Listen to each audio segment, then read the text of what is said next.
జయానిలో ప్రేమధన కరుణ ప్రాచు ఆంజనశలాకయా చక్షురున్మీలితం ఏన తస్మై శ్రీగురవే నమః. శ్రీచైతన్యమనోభీష్టం స్థాపితం ఏన భూతలే స్వయం రూపః కదా మహ్యం దదాతి స్వపదాంతికం. వందేహం శ్రీగురో శ్రీయుతపదకమలం శ్రీగురూన్ వైష్ణవాంశ్చ శ్రీరూపం సాగ్రజాతం సహగణ రఘునాథాన్వితం తం సజీవం సాద్వైతం సావధూతం పరిజనసహితం కృష్ణచైతన్యదేవం శ్రీరాధా కృష్ణపాదాన్ సహగణలలితా శ్రీవిశాఖాన్వితాంశ్చ. హే కృష్ణ కరుణా సింధో దీనబంధో జగత్పతే గోపేశ గోపికాకాంత రాధాకాంత నమోస్తుతే. తప్తకాంచన గౌరాంగీ రాధే వృందావనేశ్వరీ వృషభానుసుతే దేవి ప్రణమామి హరిప్రియ. వాంఛాకల్పతరుభ్యశ్చ కృపాసింధుభ్య ఏవ చ పతితానాం పావనేభ్యో వైష్ణవేభ్యో నమో నమః. నమ ఓం విష్ణుపాదాయ కృష్ణప్రేష్ఠాయ భూతలే శ్రీమతే భక్తి వికాసస్వామిన్మితి నామినే. నమ ఓం విష్ణుపాదాయ కృష్ణప్రేష్ఠాయ భూతలే శ్రీమతే భక్తి వేదాంతస్వామిన్మితి నామినే. నమస్తే సారస్వతే దేవే గౌరవాణి ప్రచారిణే నిర్విశేష శూన్యవాది పాశ్చాత్యదేశతారిణే. జయ శ్రీకృష్ణ చైతన్య ప్రభు నిత్యానంద శ్రీ అద్వైత గదాధర శ్రీవాసాది గౌరభక్తవృంద. హరే కృష్ణ కృష్ణ కృష్ణ హరే హరే హరే రామ రామ రామ హరే హరే. హరే కృష్ణ. వైష్ణవ ఆచార్యుల కథాస్రవంతి ఏదైతే మనం ప్రారంభించామో దానిని కొనసాగిద్దాం. మనం చైతన్య మహాప్రభు యొక్క ప్రత్యక్ష శిష్యులైనటువంటి గోస్వాములలో వరిష్ఠులైనటువంటి సనాతన గోస్వామి వారి జీవన విశేషాలు మనం చర్చిస్తున్నాం. ఇప్పటికీ మనం 2 తరగతులు మనం చర్చించాం. మొదటి తరగతిలో అసలు వారి యొక్క వంశ చరిత్ర, అలాగే వారు చైతన్య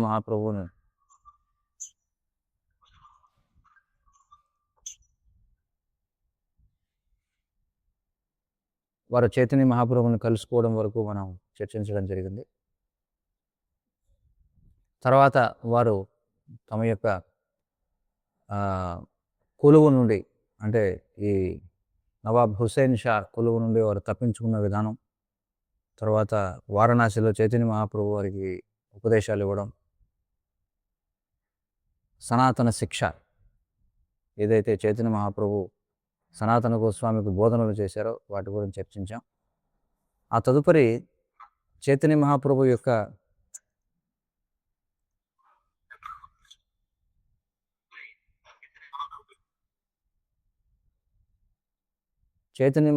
యొక్క ఆదేశానుసారం సనాతన గోస్వామి బృందావనానికి బయలుదేరడం అనేది మనం చర్చించాం. చైతన్య మహాప్రభు సనాతన గోస్వామికి 2 ఆదేశాలు ఇచ్చారని చెప్పుకున్నాం మనం. ఒకటి ఏమిటి అంటే ఈ రచన, వైదిక శాస్త్రాలన్నింటినీ కూడా అధ్యయనం చేసి వైష్ణవులకు అవసరమైనటువంటి ఉపదేశాలను ఇవ్వాల్సిందిగా, గ్రంథాలను రాయాల్సిందిగా చెప్పారు. రెండవది, ఈ మర్చిపోయినటువంటి ఈ వ్రజ భూమి ఏదైతే ఉందో, ఎందుకంటే 5000 సంవత్సరాలు గడిచేటప్పటికి, అంటే అప్పటికి 4500 సంవత్సరాలు అవుతుంది, అన్ని ప్రదేశాలు కూడా కృష్ణుని యొక్క లీలా స్థలాలన్నీ కూడా లుప్తమైపోయాయి. కాబట్టి చైతన్య మహాప్రభు ఆదేశించారు దాన్ని పునర్నిర్మించమని, బృందావన ధామాన్ని. సో ఈ 2 ఉపదేశాలను ఇవ్వడం జరిగింది. కాబట్టి సనాతన గోస్వామి ఆయన బృందావనానికి చేరుకున్నారు. బృందావనానికి చేరుకునేటప్పటికి ఈరోజు మనం బృందావనం వెళ్ళి చూస్తే ఏదైతే ఒక గొప్ప పట్టణం మనకు కనిపిస్తుందో, అంటే ఒక మందిర పట్టణం అని చెప్పుకోవచ్చు. శ్రీల ప్రభుపాదుల వారు చెప్తారు బృందావనంలో దాదాపుగా 5,000 మందిరాలు ఉన్నాయని చెప్తారు చూడండి.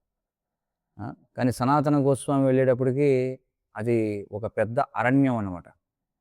ఎలాంటి అరణ్యం అంటే విపరీతంగా పెరిగిపోయినటువంటి అరణ్యం, ఒక ఓవర్ గ్రౌన్ జంగిల్ అని చెప్పంటారు.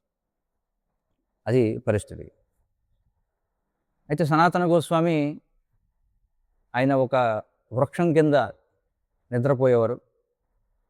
ఒకనాడు ఆయన ఒక వృక్షం కింద నిద్రపోతూ ఉంటే సనాతన గోస్వామికి ఒక స్వప్నం వచ్చింది.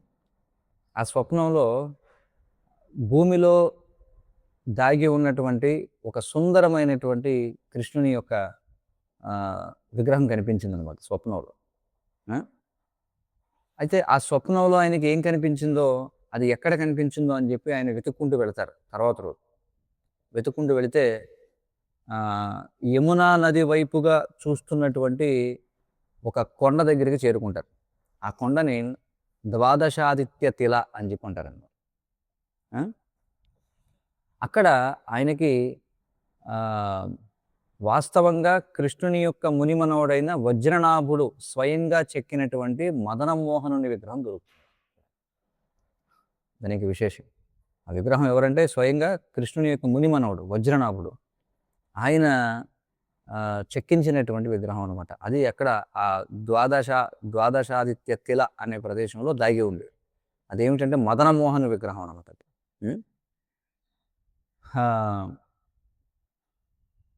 అక్కడ ఆయనకి అది లభించింది.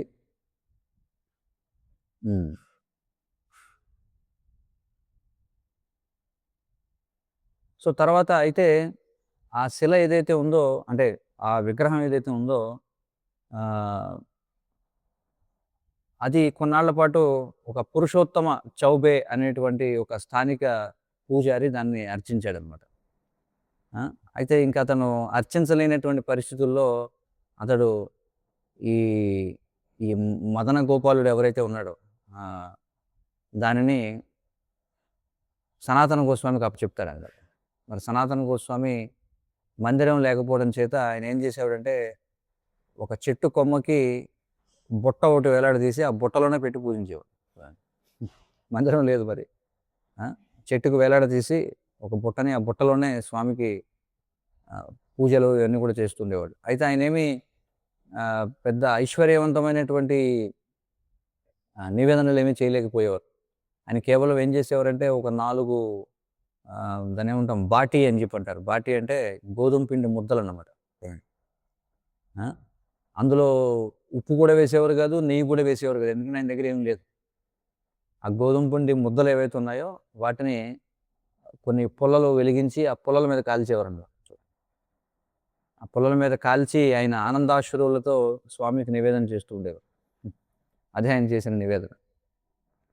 అయితే ఈ ద్వాదశాదిత్య తిల అనే కొండ ఏదైతే ఉందో అదొక విశేషమైనటువంటిది. అదొక ఒక ప్రదేశం, అది మంచి పవిత్రమైనటువంటి ప్రదేశం.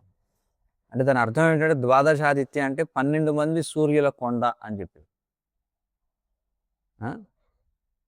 ఇది ఒక 50 అడుగులు ఎత్తైనటువంటి ఒక ప్రాచీనమైనటువంటి కొండ బృందావనంలో.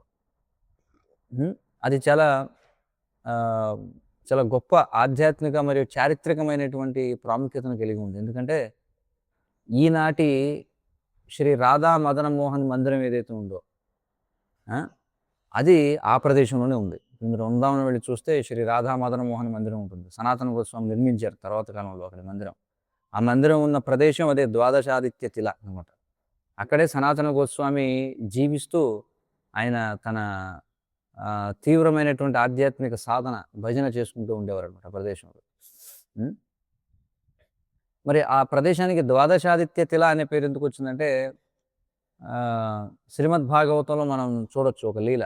ఏమిటంటే కృష్ణుడు ఏం చేస్తారంటే ఈ కాళీయ దమనం చేస్తాడు కదా, కాళీయనాగుని శిక్షించిన తర్వాత ఆయన అంటే యమునా నదిలో కాళీయనాగును శిక్షిస్తాడు. శిక్షించిన తర్వాత చాలా గంటల పాటు ఆయన ఎన్నో గంటల పాటు నీళ్ళల్లో ఉండిపోతాడు అనమాట కృష్ణుడు. నీళ్ళలో ఉండిపోవడం వల్ల నానిపోతాడు ఆయన బాగా. నానిపోవడం వల్ల ఆయన చలికి వణుకుతూ ఉంటాడు. ఇదంతా లీల కోసం అనుకోండి.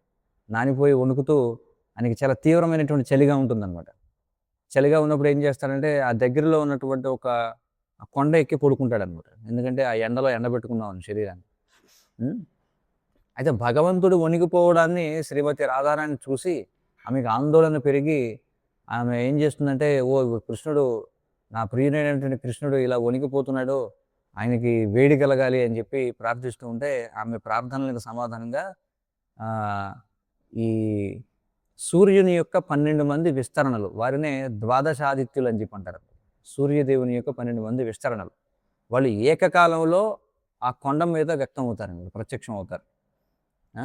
వారు ఏం చేస్తారంటే ఆ 12 మంది కూడా ఏకకాలంలో వారి యొక్క వేడిమిని కృష్ణుని యొక్క శరీరంపై ప్రసరిస్తారు. హ్మ్. ఆయన యొక్క చర్మంలో ఉన్నటువంటి నీటిని అంతటిని కూడా ఆవిరి చేయడం కోసం అన్నమాట.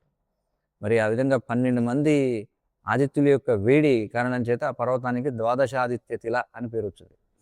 హ్మ్. ఆ! మరి కృష్ణుడు ఎక్కడైతే ఆయన విశ్రమించాడో ఆ ప్రదేశాన్ని ద్వాదశాదిత్య యోగపీఠం అని చెప్పి అంటారన్నమాట. ఆ! అయితే మరి ఈ లీల జరిగిన ఎన్నో వేల సంవత్సరాల తర్వాత మరి బృందావనం మనం చెప్పుకున్నాం ఒక భయంకరమైనటువంటి అరణ్యంగా మారిపోయింది. ఆ! తర్వాత మళ్ళీ సనాతన గోస్వామి ఎప్పుడైతే 1516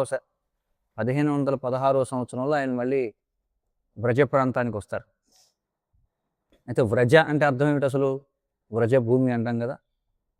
వ్రజ అంటే అర్థం ఏమిటి? చెప్తారా ఎవరైనా?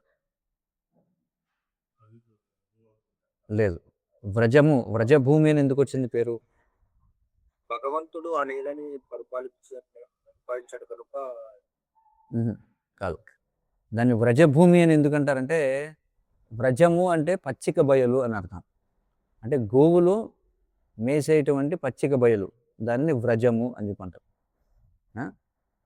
కాబట్టి సనాతన గోస్వామి 1516వ సంవత్సరంలో ఆయన వచ్చేంత వరకు అదంతా కూడా ఆహ్, పెద్ద అరణ్యంగా ఉండేది. తర్వాత అక్కడికి వచ్చిన తర్వాత ఆయన ద్వాదశాదిత్య తిల కొండపై ఆయన యొక్క కుటీరాన్ని ఏర్పాటు చేసుకున్నారు.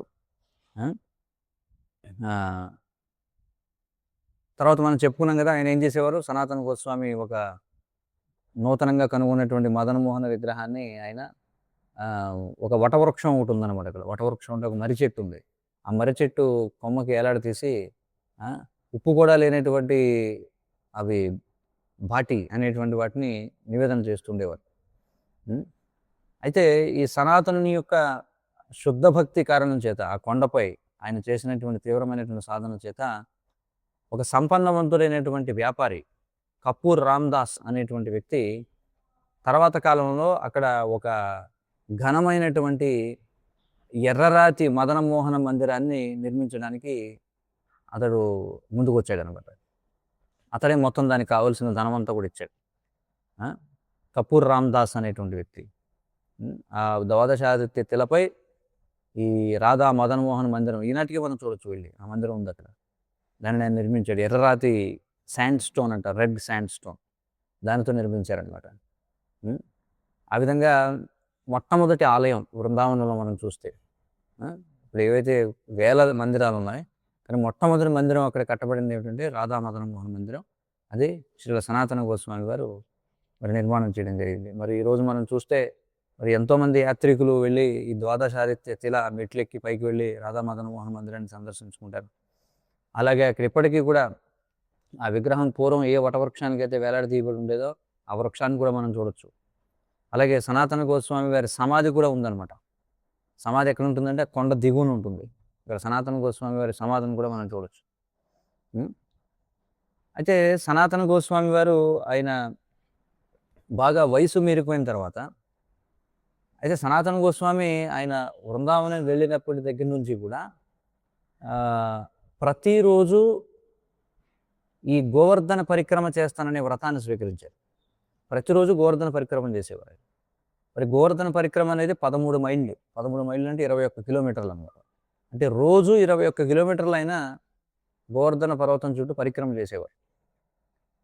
మరి ఆయన ఎప్పుడైతే వారు వృద్ధాప్యం వచ్చేసిందో చాలా బలహీనులు అయిపోయారనమాట. అప్పుడు ఆయనకి చాలా కష్టం అయ్యేదనమాట ఆ పరిక్రమ చేయడం. మరి సనాతన గోస్వామి యొక్క తీవ్రమైనటువంటి ఈ బాధని చూసి కృష్ణుడు ఒకసారి సనాతన గోస్వామి దగ్గర ప్రత్యక్షం అవుతాడు. ఎలాగంటే ఒక సుందరమైనటువంటి గోపబాలులాగా. ఆ? ఆ బాలుడు ఏమంటాడంటే, తండ్రి నువ్వు చాలా బలహీనంగా ఉన్నావు కదా, నువ్వు ఈ వ్రతాన్ని మానుకో ఇంకా. ఎలా తిరుగుతావు నువ్వు ప్రతిరోజు? ఆ? నిన్ను నువ్వు చాలా బాధ పెట్టుకుంటున్నావు అని చెప్పంటాడు. కానీ సనాతన గోస్వామి ఏమని స్పందించారంటే, ఆ, నేను నా ఆధ్యాత్మిక గురువుకి కృష్ణునికి చేసిన వాగ్దానాన్ని ఎప్పుడు కూడా నేను ఉల్లంఘించను అని చెప్పంటారు. ఉం? అప్పుడు ఆ బాలుడు ఏం చేస్తారంటే, ఆ, కొంచెం బల్లపరుపుగా ఉన్నటువంటి ఒక, అంటే ఈ గోవర్ధన పర్వతం నుండి అనేక రాళ్ళు పడి ఉంటాయి కదా కిందకి, ఒక బల్లపరుపుగా ఉన్నటువంటి రాయి మీద నిలబడతాడు అనమాట. మరి ఆ బాలుడు నిలబడడం చేత, ఆ పాద స్పర్శ చేత ఏమవుతుందంటే ఆ రాయి ఏదో ఒక మైనంలాగా కరిగిపోతుంది అనమాట ఆయన కాళ్ళ కింద. చూడండి, ఆ యొక్క బాలుడి యొక్క కాళ్ళ ముద్రలు ఏవైతే ఉన్నాయో, పాద ముద్రలు ఏవైతే ఉన్నాయో, దాని పక్కనే ఆయన యొక్క దూడ ముద్రలు కూడా ఉంటాయి. అలాగే దాని పక్కన ఆ బాలుడి యొక్క మురళి ఏదైతే ఉందో దాని యొక్క ముద్ర కూడా ఉంటుంది అనమాట. అప్పుడు ఆ బాలుడు ఏం చేస్తారంటే, సనాతన గోస్వామికి ఆ శిలను ఇచ్చి, నువ్వు ఈ రాయి నేను నీకు ఏదైతే ఇస్తున్నానో దీని చుట్టూ నువ్వు 4 సార్లు తిరిగితే అది గోవర్ధన గిరి పర్వతం చుట్టూ ఒకసారి ప్రదక్షిణ చేయడంతో సమానం అని చెప్పంటారు. అలా సనాతన గోస్వామిని అనుగ్రహిస్తాడన్నమాట కృష్ణుడు. అప్పుడు నువ్వు కేవలం 4 సార్లు తిరుగు దీని చుట్టూ 21 మైళ్ళు 21 కిలోమీటర్లను తిరిగినట్టే. తర్వాత ఆ బాలుడు అక్కడి నుంచి మాయమైపోతాడు. సనాతన గోస్వామి తర్వాత అర్థమయ్యి కృష్ణుడు అని చెప్పి ఆయన తీవ్రమైనటువంటి విరహంతో ఆయన దుఃఖిస్తారన్నమాట. నేను స్వయంగా కృష్ణుడితో మాట్లాడాను అని చెప్పి. మరి ఆ పవిత్రమైనటువంటి శిల ఇప్పటికీ కూడా రాధా దామోదర మందిరంలో పూజింపబడుతుంది. రాధా దామోదర మందిరం మరొక మందిరం, అది మరొక రూప గోస్వామి గారు నిర్మించినటువంటి, వేరే గోస్వామి గారు నిర్మించింది.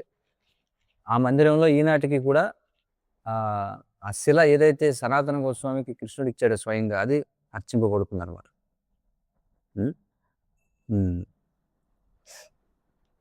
మరి ఈ 6 గోస్వాముల్లో కూడా చాలా వరిష్ఠులైనటువంటి వారు ఎవరు? సనాతన గోస్వామి. ఆయన సమస్త గౌడీయ సమాజానికి కూడా ఒక పెద్ద దిక్కుగా ఉండేవారు. మరి ఆయన యొక్క సోదరుని కొడుకు ఎవరు? అనుపమ కొడుకు జీవ గోస్వామి. తర్వాత ఆయన బృందావనం వస్తారనమాట, ఇక్కడ వారణాసిలో విద్యాభ్యాసం చేసిన తర్వాత.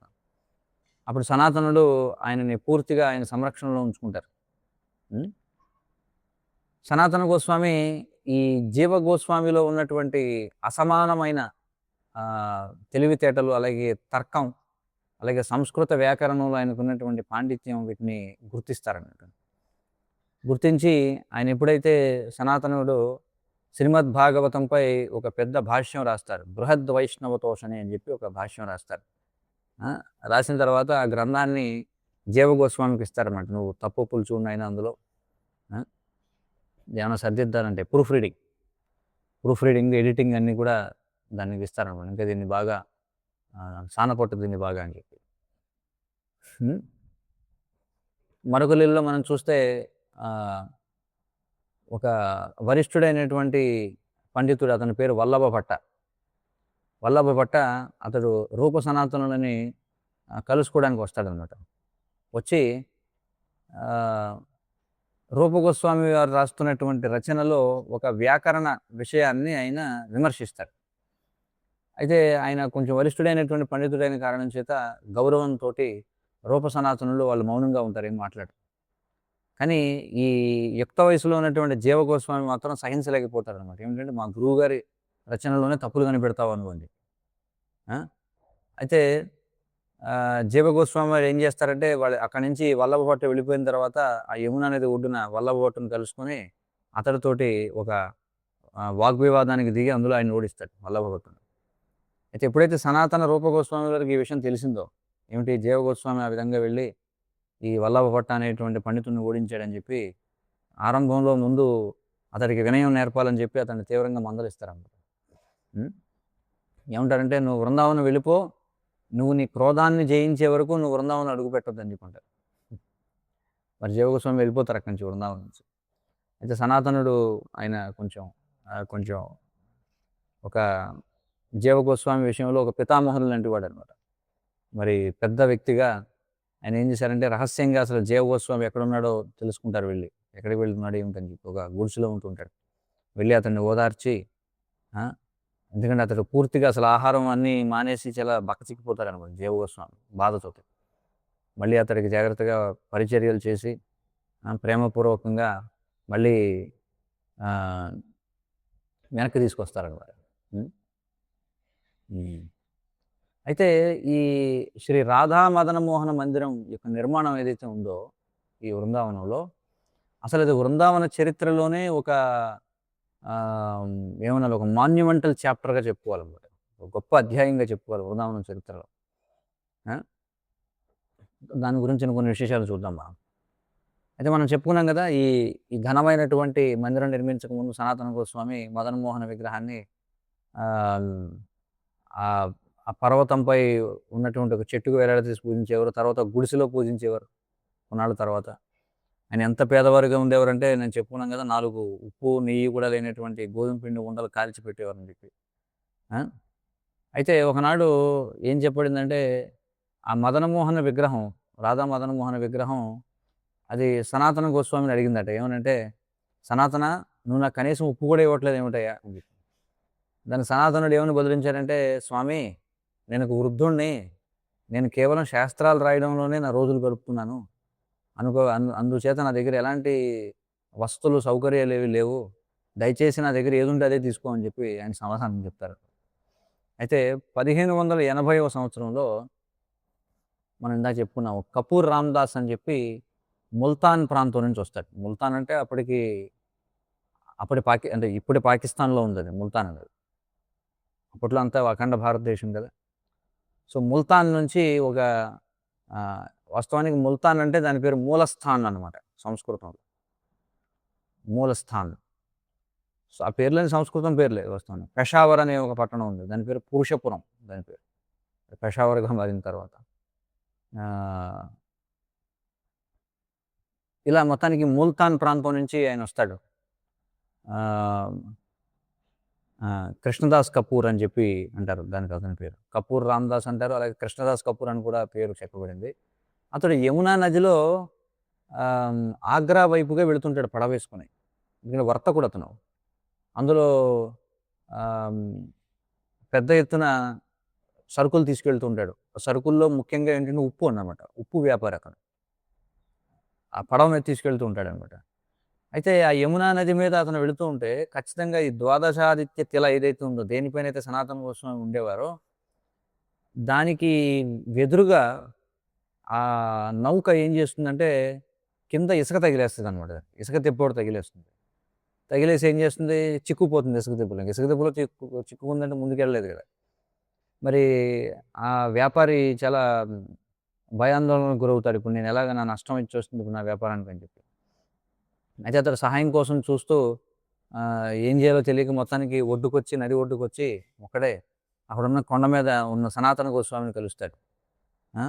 సనాతన గోస్వామిని కలిస్తే సనాతన గోస్వామి ఏమంటారంటే, "నువ్వేం దిగులు చెందకయ్యా. ఇదిగో ఇక్కడ మదనమోహనుడు ఉన్నాడు. ఆయనకి నువ్వు శరణాగతి పొందు. ఆయనకి ప్రార్థనలు చేయి" అని చెప్తారు. అయితే చాలా తీవ్రమైనటువంటి ప్రార్థనలు చేస్తాడు ఈ రామ్‌దాస్ కపూర్ అనే వ్యక్తి. ఆ! మొక్కుకుంటాడనమాట. ఏమని మొక్కుకుంటాడంటే, ఒకవేళ ఆహ్, నా నౌక ఈ ఇసుక దిబ్బను గనక తప్పించుకోగలిగితే, నా వ్యాపారంలో వచ్చేటువంటి లాభాన్నంతటిని కూడా ఇక్కడున్నటువంటి రాధా మదన మోహనుడికి ఒక ఘనమైన మందిరం నిర్మించడానికి వాడుతానని చెప్పి మొక్కుకుంటాడు. ఆ! అయితే ఆశ్చర్యజనకంగా ఏమవుతుందంటే, అప్పటికప్పుడు యమునా నదిలో ప్రవాహం పెరుగుతుందనమాట. ప్రవాహం పెరిగేటప్పటికి ఏమవుతుంది? అది పైకొచ్చేస్తుంది కదా! ఆ నౌక పైకొచ్చేస్తుంది. అప్పుడు అతని నౌక విడిపోవడంతో ఆగ్రా వెళ్ళి అతడు గొప్ప లాభాన్ని గడిస్తాడు. వెనక్కొచ్చి తన యొక్క వాగ్దానాన్ని నిలబెట్టుకుంటాడనమాట. అక్కడ వృందావనంలోని మొట్టమొదటి శిలామందిరం ఏదైతే శ్రీ రాధా మదన మోహన మందిరాన్ని అతడు కట్టిస్తాడనమాట. హ్మ్. హ్మ్. మరి ఆ మందిరం మనం చూస్తే ఇందాక మనం చెప్పుకున్నాం ద్వాదశాదిత్య కిల అనేది యమునా నది తటానికి 50 అడుగుల పైకుంటుందని చెప్పి. అది యమునా నది వైపు చూస్తూ ఉంటుందనమాట. ఆ యొక్క మందిరం మనం చూస్తే. ఆ! ఆహ్, ఆ మందిరం ఎంత ఎత్తుంటుందంటే 60 అడుగులు ఎత్తుంటుంది. అంటే 6 అంతస్తులు ఎత్తు. ఆ! దాని యొక్క ఈ నిర్మాణ శైలి చాలా గొప్పగా ఉంటుందనమాట ఆ మందిరం. అది ఈ ఆహ్, ఈ ఉత్తర భారతదేశంలో ఉన్నటువంటి నగర శైలి అని చెప్పి అంటారు. మనకి దక్షిణ దేశంలో ద్రావిడ శైలి నిర్మాణం జరుగుతుంది. ఉత్తర దేశంలో నగర శైలి అని చెప్పి అంటారు. ఆ స్టైల్‌లో ఇప్పుడు మనం చూడండి అయోధ్య రామాలయం ఇవన్నీ ఉన్నాయి కదా! ఇవన్నీ నగర శైలి అంటారు. సోమనాథ్ మందిరం ఇవన్నీ కూడా. ఆ శైలిలో అది నిర్మాణం చేయబడింది. అదంతా కూడా చాలా బాగా ముదురు ఎరుపు రంగులో ఉన్నటువంటి రాయితో కట్టబడుతుందనమాట. హ్మ్. ఆ! అయితే ఆ నిర్మాణంలో ఒక విశిష్టత ఏమిటంటే, పైన ఉన్నటువంటి షట్కోణ ఆకారంలో ఉన్నటువంటి గోపురం, శిఖరం. షట్కోణ శిఖరం అన్నమాట. పైన ఉన్నటువంటిది 8 కోణాల ఆకారంలో ఉన్నటువంటి శిఖరం ఉంటుంది. ఆ!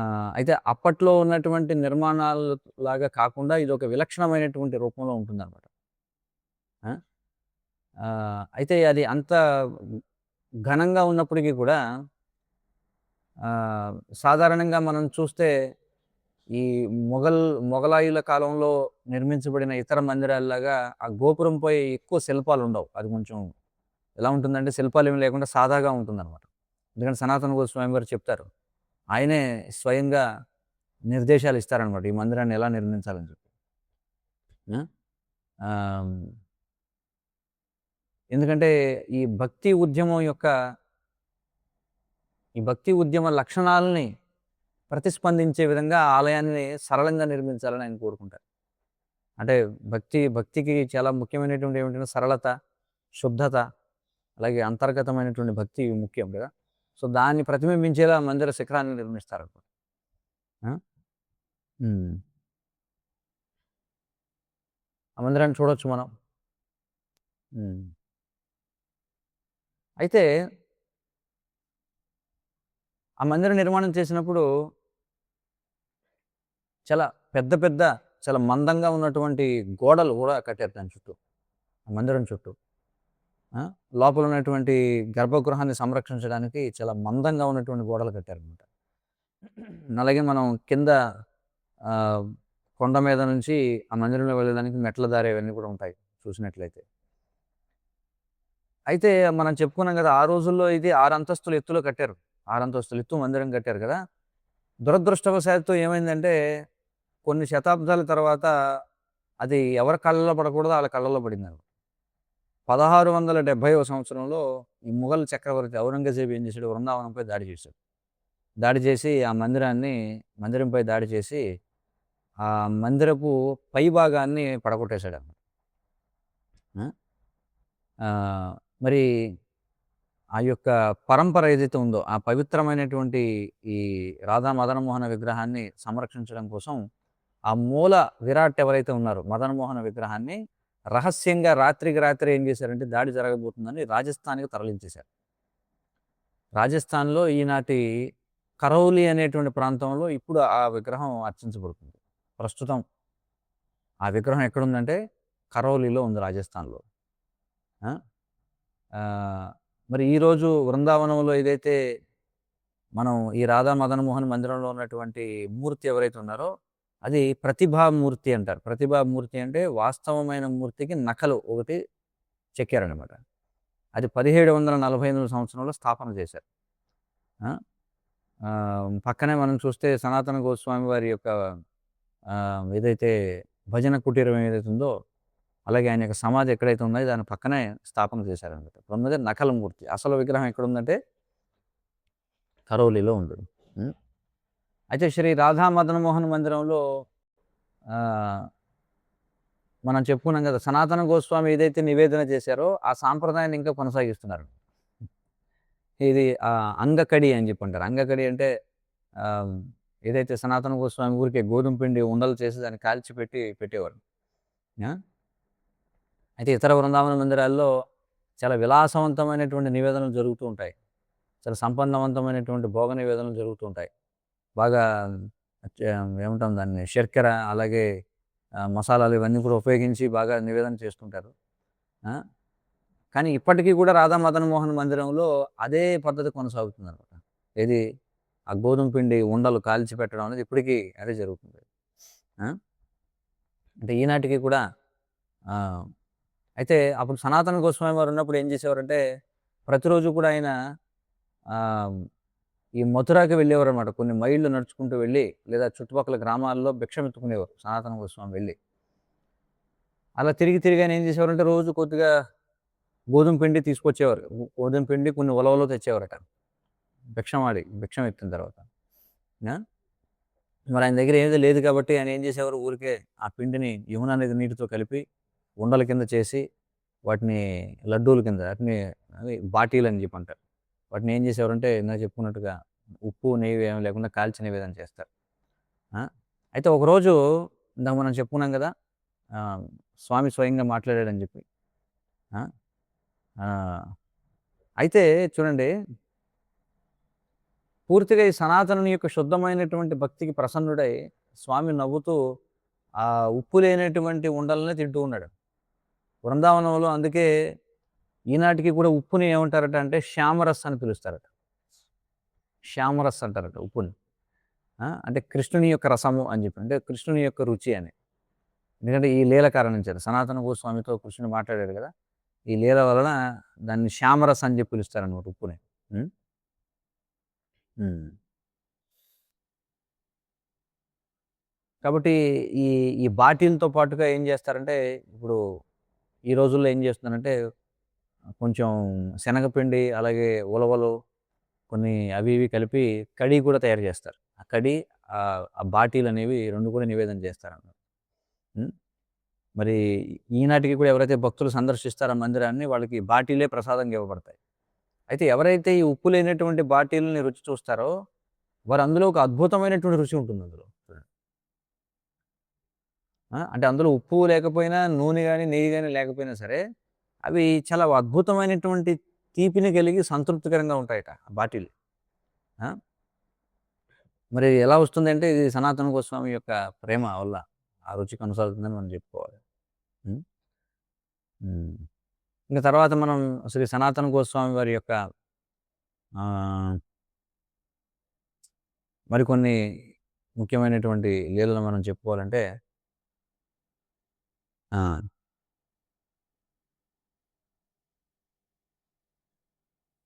శివుడికి, సనాతన గోస్వామికి ఉన్నటువంటి ఒక సంబంధాన్ని సూచించే ఒక లీల ఒకటుంది.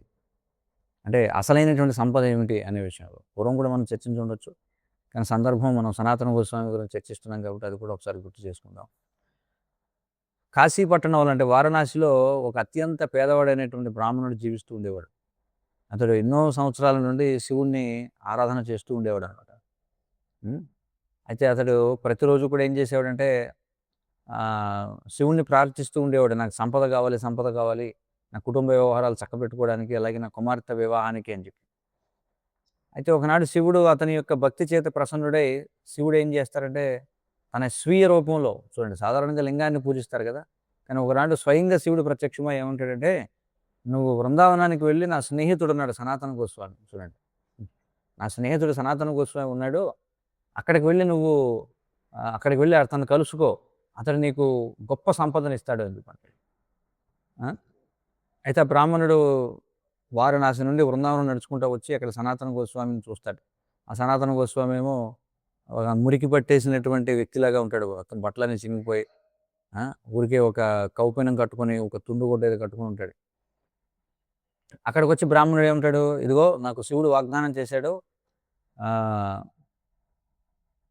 ఏమిటంటే నీ దగ్గరికొస్తే చాలా గొప్ప సంపద ఉంది ఇస్తామని చెప్పి" అని చెప్పాడు.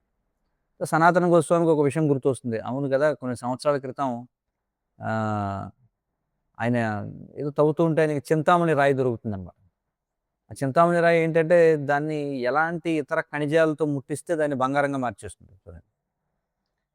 కానీ సనాతన గోస్వామి వారు ఏమనుకున్నారంటే ఇది అనవసరమైన లౌకికమైన ఆసక్తి నాకని చెప్పి దాన్ని ఏం చేస్తున్నాడో చెత్తకుట్టలో పడేస్తారు.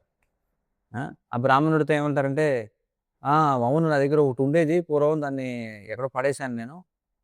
అక్కడికి వెళ్లి అదిగో ఆ చెత్త కుప్ప ఉంది కదా! అక్కడ తవ్వుకో నువ్వు వెళ్లి. తవ్వితే నీకు దొరుకుతుందని" చెప్పంట. ఆ! బ్రాహ్మణుడికి చింతామణి దొరుకుతుంది. అతడేం చేస్తాడు దాన్ని వెళ్లి ఇనుముతో ముట్టిస్తే వెంటనే అది బంగారంగా మారిపోవడం చూస్తాడనమాట. అయితే ముందు చాలా దివ్యానందానికి లోనవుతాడు. ఆహా! భలే దొరికింది నాకని చెప్పి.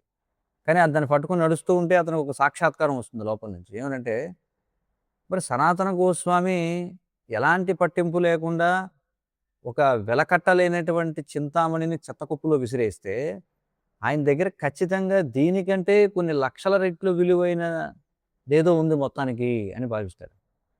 ఆ! బహుశా శివుడు నన్ను సనాతన గోస్వామి దగ్గరికి పంపింది ఆ సంపద కోసం అయ్యుంటుంది. అంతేగాని ఈ రాయి కోసం అయ్యుండదు అని చెప్పి అర్థం చేసుకుంటాడు.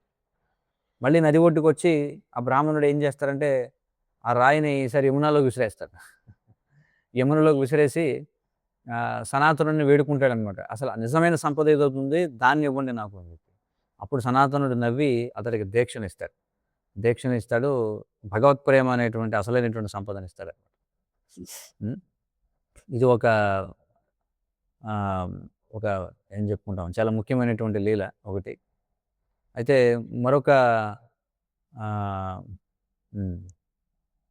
లీల మనం చెప్పుకోవాలనుకుంటే సనాతన గోస్వామి గురించి గోపేశ్వర మహాదేవ్.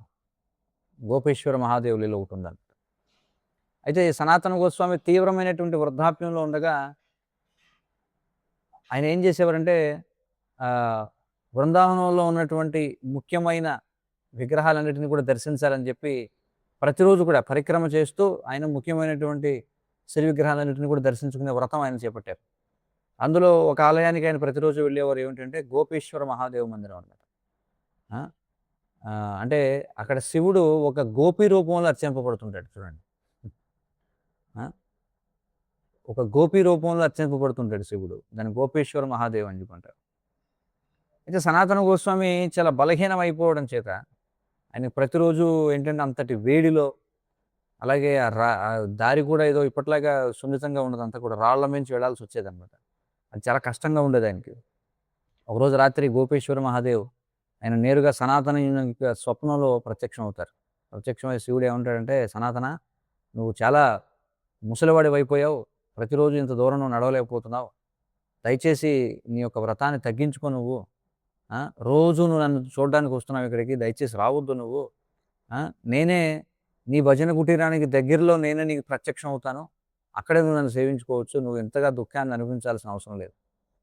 మరి ఆ ఉపదేశాన్ని అనుసరించి అక్కడ శివుడు సనాతన గోస్వామి భజన కుటీరం దగ్గరలో ఆయన ప్రత్యక్షం అవుతారన్నమాట. చూడండి, ఆ విధంగా ఏమిటంటే ఈ సనాతన గోస్వామి యొక్క ఆరోగ్యాన్ని రక్షిస్తారు ఆ విధంగా. అయితే యమునా నది దగ్గర ఈ కాళీయ హ్రదం ఏదైతే ఉందో మనం చెప్పుకున్నాం కదా, ఈ ద్వాదశాదిత్య తిల కింద యమునా నది దగ్గర ఈ కాళీయ హ్రదం అంటే ఈ కాళీయనాగుని శిక్షించినటువంటి ప్రదేశం కదా. అక్కడ ఆయన భజన చేసుకుంటూ ఉన్నప్పుడు సనాతన గోస్వామికి అక్కడ విపరీతమైనటువంటి దోమలు ఉండేవన్నమాట. చాలా దారుణమైనటువంటి దుర్మార్గమైన దోమలు అట చూడండి. అసలు నిద్రపోవడం కానీ లేకపోతే ఆయన శాస్త్రాలు రాయడం కానీ అసంభవంగా అయిపోయేది, అంత దారుణంగా ఏడిపిస్తూ ఉండేవి.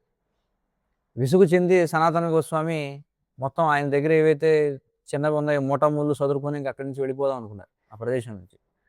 అప్పుడు అదే రోజు రాత్రి శివుడు మళ్ళీ ఆయన ముందు ప్రత్యక్షమై సనాతనుడితో అంటారు, సనాతన దయచేసి నువ్వు ఈ పవిత్రమైన స్థలాన్ని విడిచిపెట్టి వెళ్ళొద్దు, నీ సేవను ఇక్కడే నువ్వు ప్రశాంతంగా నిర్వహించుకో, ఈ దోమల పని నేను పడతానని చెప్పి అంటాడు ఆయన. ఆ తర్వాత రోజు మొత్తానికి శివుని యొక్క మాయాశక్తి చేత అక్కడ ఉన్నటువంటి ప్రతి దోమ కూడా ప్రాంతాన్ని వదిలి వెళ్ళిపోతున్నారు. ఆ విధంగా సనాతనుడు ఆయన యొక్క గ్రంథాలు ఏవైతే ఉన్నాయో వాటిని ప్రశాంతంగా ఆయన రాసుకుంటారు. ఇక సనాతన గోస్వామికి సంబంధించిన మరొక లీల చెప్పుకోవాలంటే, ఆయన ఒకసారి మహాప్రభుని కలుసుకోవడానికి జగన్నాథపురి వెళ్తారు సనాతన గోస్వామి. అంటే బృందావనంలో శాశ్వతంగా తిష్ట వేసుకోవడానికి ముందు సనాతనుడు ఏం చేస్తారంటే నరక మార్గంలో ఈ జార్ఖండ అడవుల్లోంచి అడవుల గుండా జగన్నాథపురి వెళతారు. ఇది బృందావనం రాకముందే జగన్నాథపురి క్షేత్రానికి వెళతారు. అయితే ఈ దారి మధ్యంలో సరైనటువంటి నీరు దొరకపోవడం వల్ల తాగడానికి, అంటే ఈ వర్షపు నీరు అలాగే అరణ్యపు పరిస్థితుల వల్ల సనాతన గోస్వామి ఆయన చాలా తీవ్రమైనటువంటి దాన్ని ఏమంటారు, ఒక కుష్టు వ్యాధి లాంటిది వస్తుందన్నమాట ఆయన మొత్తం శరీరం అంతా కూడా. అయితే ఆయన చాలా గొప్ప వినయంతో ఆయన ఏమనుకునేవారంటే, నా శరీరం ఇప్పుడు పూర్తిగా దుర్గంధభరితం అయిపోయింది, నేను జగన్నాథుని యొక్క మందిరంలోకి ప్రవేశించలేను, అలాగే నేను మహాప్రభుని కూడా స్పృశించలేను, ఇంక ఈ శరీరం ఉపయోగం లేదని అనుకున్నారు. ఎందుకు ఈ శరీరం దేనికి పనిచేయదు. ఆయన ఒక నిర్ణయం తీసుకుంటారు. ఏమిటంటే ఈ రథయాత్ర సమయంలో జగన్నాథుని యొక్క రథం ఏదైతే వస్తుందో ఆ రథచక్రం కింద పడిపోయి జీవితాన్ని ముగించుకుందాం అనుకుంటారు సనాతన గోస్వామి. అయితే శ్రీ చైతన్య మహాప్రభు మరి ఆయన ఎవరు? స్వయంగా కృష్ణుడు ప్రతి హృదయంలో ఉంటాడు కదా ఆయన. ఆయన ఉండి ఏం చేస్తారంటే వెంటనే ఈ విషయం తెలుసుకొని సనాతనుడు ఆ విధంగా చేయకుండా ఆయన్ని అడ్డగించి ఏం చేస్తారంటే బలవంతంగా సనాతన గోస్వామిని ఆలింగనం చేసుకుంటారండి.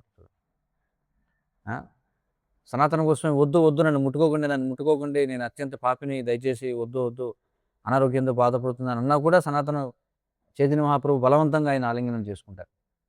ఏమంటారంటే, సనాతన నీ దేహం నీ యొక్క ఆస్తి కాదు, ఇది నాకు సంబంధించింది. ఇక మీదట ఇది నీ దేహం అనుకోవద్దు, ఇది నా దేహం, నాకు సంబంధించింది. నువ్వు నాకు శరణాగతి పొందావు.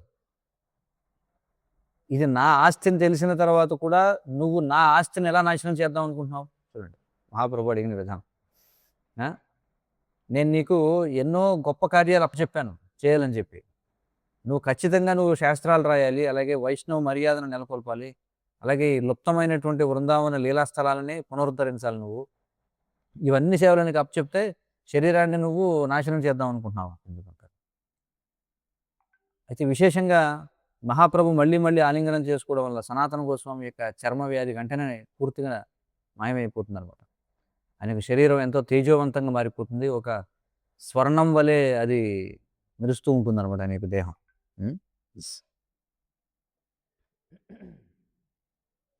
అదొక లీల మనం చెప్పుకోవచ్చు.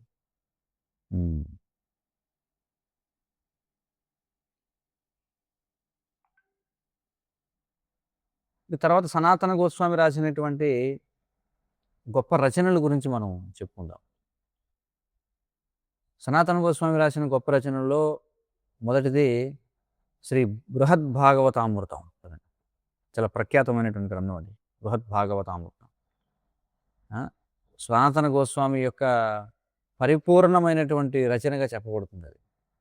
అది ఒక అసాధారణమైనటువంటి ఒక 2 భాగాలుగా రచింపబడినటువంటి గ్రంథం. అది అనేక తరంగాలుగా రాయబడింది అనమాట. అది మొత్తం ఈ విశ్వం యొక్క హైరార్కీ ఎలా ఉందనేది వివరిస్తుంది అనమాట. ఆయన ఏ విధంగా రాశారంటే ఇందులో 2 భాగాలుగా రాస్తారనమాట. 2 భాగాలుగా మొదటి భాగంలో అత్యున్నతమైనటువంటి భక్తుడు ఎవరు అనే దాన్ని వివరిస్తారు. నారదముని ఏం చేస్తారంటే సమస్త భౌతిక ఆధ్యాత్మిక విశ్వాలన్నీ తిరుగుతాడు. దేనికోసం అంటే కృష్ణుని యొక్క అంతిమమైన భక్తుడు ఎవరో తెలుసుకుందామని. ఆయన రాజులని, సాధువులని, దేవతలని, అంటే బ్రహ్మ, శివులని, ఇలాంటి వారిని కలుస్తాడు. అలాగే హనుమంతుడిని, ప్రహ్లాదుని, పాండవులను అందరినీ కలుస్తాడు. అంతిమంగా ఆయన ఆధ్యాత్మిక ఆకాశానికి వెళతాడు. అక్కడికి వెళ్ళి వైకుంఠం వెళతాడు, దాటి ద్వారకకి వెళతాడు, అది కూడా దాటి బృందావనంలో ఉన్నటువంటి గోపికల దగ్గరికి వెళతాడు. అక్కడికి వెళ్ళి కనుక్కుంటాడు, ఓహో వీళ్ళు కృష్ణుని యొక్క అత్యంతమైనటువంటి భక్తులు అని. రెండో భాగంలో ఆ పుస్తకంలో ఒక యువ గోపబాలుడు, అతని పేరు గోపకుమార్ అన్న. ఆ గోపకుమారుడు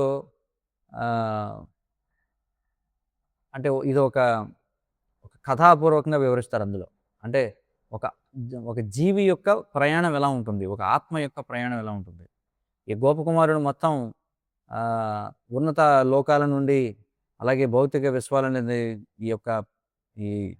ఇదైతే మనకి మధ్యలో వైతరణి ఉంటుంది, అది దాటుకుని, అంటే నిరాకార బ్రహ్మాన్ని దాటుకుని, అలాగే వైకుంఠం, అయోధ్య మొత్తం ఇవన్నీ దాటుకుని అన్నీ కూడా తిరుగుతాడనమాట. ఆ బాలుడు ఎలా వెళతాడు, అతని యొక్క ప్రయాణం ఎక్కడి నుంచి ఎక్కడికి వెళ్తాడు, అతని ప్రయాణాన్ని సూచిస్తుంది. ఇలా అందులో వివరించబడుతుంది. తర్వాత శ్రీ హరిభక్తి విలాసం, అంటే వైష్ణవుల యొక్క నియమావళి అనమాట. వైష్ణవ ప్రవర్తన ఎలా ఉండాలనే దాని గురించి రాశారు శ్రీ హరిభక్తి విలాసం.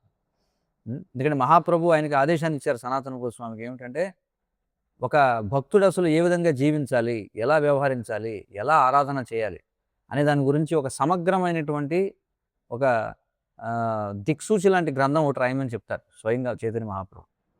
మరి సనాతన గోస్వామి వారు ఏం చేస్తారంటే ఒక 20 అధ్యాయులు కలిగినటువంటి ఒక విజ్ఞాన సారస్వతాన్ని, అంటే ఎన్సైక్లోపీడియా రాస్తారనమాట. శ్రీల గోపాల భట్ట గోస్వామితో పాటుగా ఇద్దరు కలిసి దాన్ని పూర్తి చేస్తారు. మరి హరిభక్తి విలాసంలో ఏముంటుందంటే ఇది ఒక లా బుక్గా చెప్పుకోవాలి గౌడీయ వైష్ణవులకి. ఏం చేయాలి, ఏం చేయకూడదు. అందులో ఏముంటాయంటే వివిధ పురాణాల నుండి, స్మృతి శాస్త్రాల నుండి పోగు చేసినటువంటి వేలాది శ్లోకాలు ఉంటాయి అందులో. దేని గురించి అంటే మన దైనందిన జీవితం ఎలా గడపాలనే దాని గురించి. చాలా ముఖ్యమైనటువంటి గ్రంథం హరిభక్తి విలాసం. అందులో ఏమేమి ఉంటాయి కొన్ని ముఖ్యమైన అంశాలంటే, ప్రామాణిక ఆధ్యాత్మికుడి యొక్క లక్షణాలు, అలాగే శిష్యునికి ఉండాల్సిన లక్షణాలు. అసలు ఆధ్యాత్మిక దీక్ష యొక్క ప్రయోజనం ఏమిటి? అంటే ఆధ్యాత్మిక దీక్ష ప్రక్రియ ఏమిటి? అలాగే అంతర్గత, బాహ్య పరిశుభ్రత. ఎలా మనం మేలుకోవాలి? రోజు స్నానం ఎలా చేయాలి చూడండి ఇవి కూడా. ఆ! అలాగే విగ్రహారాధన గురించినటువంటి శాస్త్రం ఏమిటి? అలాగే వస్త్రధారణ ఎలా ఉండాలి? అంటే విగ్రహాలకు వస్త్రాలు ఎలా ధరింపజేయాలి? మందిరంలో ఉండాల్సినటువంటి నియమాలేమిటి? అలాగే ఉత్సవాలు ఎలా జరుపుకోవాలి? ఆ! అలాగే ఈ తిథులను ఎలా లెక్క కట్టాలి? చూడండి. పవిత్ర తిథులను ఎలా లెక్క కట్టాలి? ముఖ్యంగా ఏకాదశి రోజున ఉపవాసం ఎలా నిర్ణయించాలి? ఇవన్నీ కూడా. హ్మ్. ఇవన్నీ కూడా అందులో ఉంటాయన్నమాట. అలాగే మూడవది ఆయన రచనలో శ్రీ బృహద్వైష్ణవ తోషణి చూడండి. బృహద్వైష్ణవ తోషణి అనేటువంటిది ఒకటి. అదొక ఆహ్, అదేంటంటే భాగవతం దశమ స్కందంపై ఆయన ఇచ్చినటువంటి భాష్యం అనమాట. బృందావనంలో కృష్ణుడు చేసినటువంటి లీలలు ఇవన్నిటి గురించి ఆయన వివరిస్తారనమాట అందులో. ఆ! మొత్తం కృష్ణుని యొక్క లీలలన్నీ కూడా అందులో వివరించబడతాయి. హ్మ్. వృద్ధాప్యంలో ఏం చేస్తారంటే సనాతన గోస్వామి ఈ బృహద్ వైష్ణవ తోషణిని తన తెలివైనటువంటి తమ్ముడు కొడుకు ఎవరు? తమ్ముడు కొడుకు ఎవరు సనాతన గోస్వామికి? జీవ గోస్వామి. జీవ గోస్వామికి ఇచ్చి ఇస్తే జీవ గోస్వామి వారు ఏం చేస్తారంటే దానికి మళ్ళీ మరొక ప్రతి తయారు చేస్తారు. దాని పేరు లఘు వైష్ణవ తోషణి చూడండి. బృహత్ అంటే పెద్దదాన్ని, లఘు అంటే చిన్నదని. ఆ! అలాగే నాలుగవది శ్రీ దశమ చరిత. దానినే కృష్ణలీలాస్తవం అని కూడా అంటారనమాట. అది శ్రీమద్ భాగవతం యొక్క దశమ స్కందం యొక్క సారాంశం అనమాట. పద్య రూపంలో రాస్తారు దాన్ని. ఆ! అందులో ఆయన ఏం చేస్తారంటే కృష్ణుని యొక్క లీలలను వివరించే ఒక 108 ప్రత్యేకమైనటువంటి ప్రార్థనలు ఉంటాయన్నమాట. అంటే కృష్ణుడు కంసుని యొక్క చెరసాలలో జన్మించడం మొదలుకొని ఆయన మధురలో చేసిన లీలలు అన్నీ కూడా ఉంటాయి అందులో. సో కాబట్టి ఇవి సనాతన గోస్వామి యొక్క రచనలు. అయితే ఈ సనాతన గోస్వామి యొక్క తిరోభావ దినోత్సవాన్ని ఆయన ఎప్పుడు జరిగింది? ఆయన యొక్క తిరోభావం అంటే గురు పూర్ణిమ నాడు జరిగింది. మొన్న మనకి చేసుకున్నాం గురు పూర్ణిమ. ఆషాఢ మాసంలో పౌర్ణిమ నాడు గురు పూర్ణిమ. 1558వ సంవత్సరంలో ఆయన తిరోభవించారు. మొత్తం వ్రజభూమిని ఆయన శోక సముద్రంలో ముంచెత్తారనమాట చూడండి. మరి సనాతన గోస్వామిని వ్రజవాసులందరూ కూడా ఎంతగా ప్రేమిస్తారంటే తమ తండ్రిగా పరిగణిస్తారు. అలాగే స్థానిక వ్రజవాసులు తమ యొక్క సంరక్షకుడిగా భావించేవారు సనాతన గోస్వామిని. మరి వారి యొక్క తిరోభావాన్ని అత్యంత హృదయ విదారకమైనటువంటి రోజుగా పరిగణిస్తారు గౌడీయ చరిత్రలోనే. ఎలా జరిగింది ఆయన తిరోభావం అంటే సనాతన గోస్వామి ఆయన యొక్క అంతిమ దినాల్లో ఆయన ఈ బృందావన పర్వతం ఏదైతే ఉందో బృందావన పర్వతం ఏదైతే ఉందో దాని పక్కన ఉన్నటువంటి చక్రతీర్థం దగ్గర ఆయన భజన కుటీరం ఉండేదన్నమాట. చక్రతీర్థం. ఈ చక్రతీర్థం అనేది మానసీ గంగ సరోవరం ఏదైతే ఉందో మానసీ గంగ సరోవరం ఒడ్డున అంటే మానసీ గంగ సరోవరం యొక్క ఒడ్డున చక్రతీర్థం అనేది ఉంది. ఆ చక్రతీర్థం ఎక్కడుంది అంటే గోవర్ధన పర్వతం యొక్క పాదాల దగ్గర ఉందన్నమాట. అక్కడ భజన కుటీరం ఏర్పాటు చేసుకున్నారు. అయితే గురు పూర్ణిమ నాడు వ్రజవాసులందరూ కూడా మరి సాంప్రదాయబద్ధంగా వారి యొక్క గురువు అయినటువంటి సనాతన గోస్వామికి ప్రణామాలు చేద్దామని వచ్చారు. అయితే అక్కడికి వచ్చి చూసేటప్పటికి సనాతన గోస్వామి కదలిక లేకుండా పూర్తిగా సమాధిమగ్నుడై ఉండడం చూస్తారనమాట. కొన్ని గంటలు గడిచిపోయిన సరే సనాతన గోస్వామి కదలట్లేదు, శ్వాస తీసుకోవట్లేదు. మరి వాళ్ళంతా కూడా ఆందోళన చెంది వాళ్ళందరూ వెళ్ళి పరిశీలన చూస్తే వాళ్ళకి అర్థమైంది సనాతన గోస్వామి తన యొక్క భౌమలీలని వదిలేసి ఆయన నిత్యలీలలోకి ప్రవేశించారు, రాధాకృష్ణ లీలల్లోకి అని చెప్పి. మరి ఆయన యొక్క మరణ వార్త మొత్తం ఈ 84 క్రోసుల వైశాల్యం ఉన్నటువంటి వ్రజభూమిలో మరి విస్తరించింది. వందల వేలాది మంది గ్రామస్తులు, పిల్లలు, అలాగే సాధువులు వాళ్ళందరూ కూడా చక్రతీర్థం దగ్గరికి వచ్చారు. మరి వాళ్ళందరూ కూడా ఎంతో దుఃఖానికి గురయ్యి మొత్తం ఎందుకంటే వారు తమ సొంత తండ్రిని కోల్పోయినట్టుగా భావించారన్నమాట. మరి చివరిగా ఎందుకంటే సనాతన గోస్వామి యొక్క జీవితాంతం ఆయన యొక్క వ్రతం ఏమిటి? ప్రతిరోజు గోవర్ధన పర్వతాన్ని ప్రదక్షిణం చేయడం.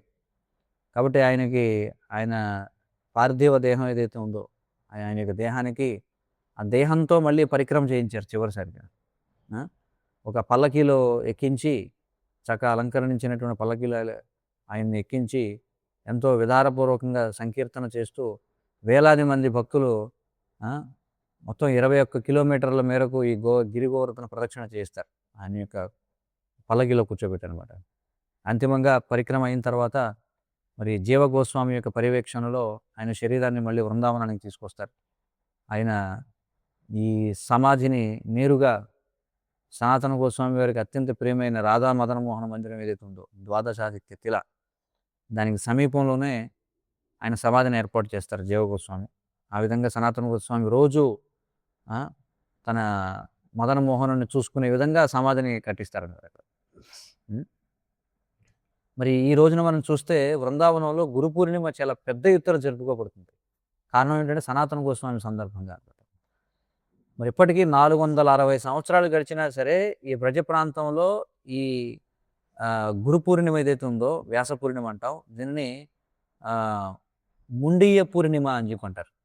ముండీయ పూర్ణిమ ఎందుకంటే ఆ రోజు ఏం చేస్తారంటే సనాతన గోస్వామి తిరోగమించిన సందర్భంగా బ్రజవాసులందరూ కూడా అంటే ప్రాచీన వైదిక పద్ధతిని అనుసరించి తండ్రి చనిపోతే ఏం చేస్తారంటే శిరోముండనం చేయించుకుంటాం. ఇప్పటికీ కూడా చూస్తాం కదా, మనం సిగపెట్టుకుని అందరూ కూడా శిరోముండనం చేయించుకుంటారు కదా. అందుకని గురు పూర్ణిమ నాడు వేలాది మంది గ్రామస్తులు, సాధువులు, వర్తకులు వాళ్ళందరూ కూడా ఏం చేస్తారంటే ఆ ప్రాంతంలో శిరోముండనం చేయించుకుంటారు అనమాట. అంతమంది శిరోముండనం చేయించుకుంటారు కాబట్టి దానికి ముండీయ పూర్ణిమ అని పేరు వచ్చింది. మరి ఒక పెద్ద ఎత్తున ఉత్సవం చేస్తారు ఈ గోవర్ధన పర్వతం దగ్గర. మరి భారతదేశం నుండి లక్షలాది మంది యాత్రికులు వస్తారు ఆ రోజు గురు పూర్ణిమ నాడు. మరి ఆ రోజు కూడా చక్రతీర్థం వద్ద భక్తులందరూ కూడా శిరోముండనం చేయించుకుంటారు. అందరూ కూడా గోవర్ధన పర్వతం చుట్టూ పరిక్రమ చేస్తారన్నమాట. ఎందుకంటే సంబంధాచార్యులు అని చెప్పుకున్నాం కదా సనాతన గోస్వామిని. మరి ఈ చక్రతీర్థం ఏదైతే ఉందో అది కూడా చాలా గొప్ప ప్రదేశం. దాని గురించి కూడా మనం చెప్పుకోవాల్సిన విశేషాలు ఉన్నాయి. మనం చెప్పుకున్నాం కదా, ఇది